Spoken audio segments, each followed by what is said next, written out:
Hey, what's up? This is Ricardo at Parts People, and in this video, we'll outline the steps for completing a part replacement on your Dell PC. Visit our website and use this coupon for a 5% off discount.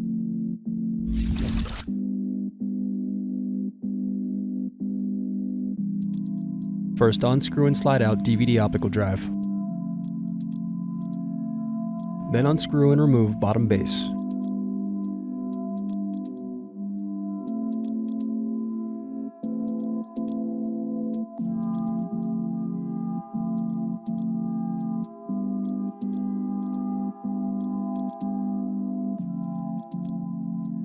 Now unscrew and disconnect battery.